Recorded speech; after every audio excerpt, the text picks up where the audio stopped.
Good afternoon and welcome to another Monday Mission Moment.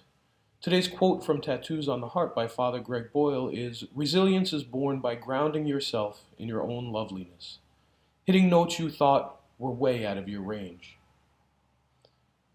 And I think this quote starts us off with an important realization. I think the realization that our God doesn't make mistakes.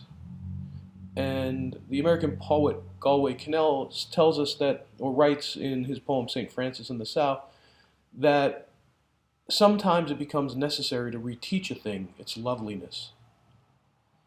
And I think that's where resilience is born.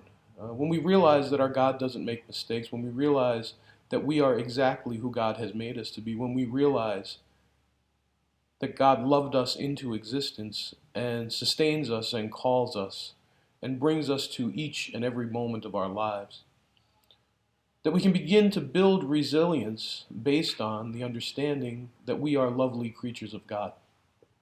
And once we do this, the sky becomes the limit. How often can we feel like we're not good enough? How often can we feel like we've made too many mistakes? How often can we not realize that we are far greater than the worst thing that we've ever done in our lives?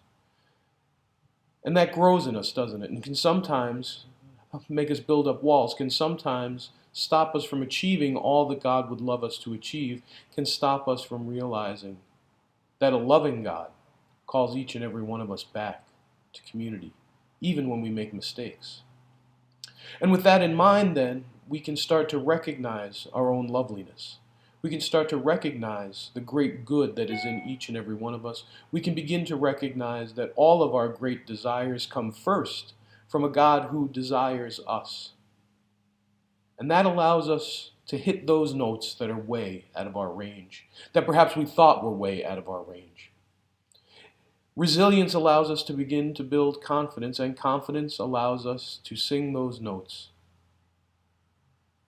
And so, in those moments in our lives, when we feel perhaps that God is angry at us, when we feel perhaps that God can't accept us for who we are, when we feel perhaps that because of the words that others use, we are not acceptable, to realize that, in fact, there is a loveliness in each and every one of us that comes from being created in God's image and likeness.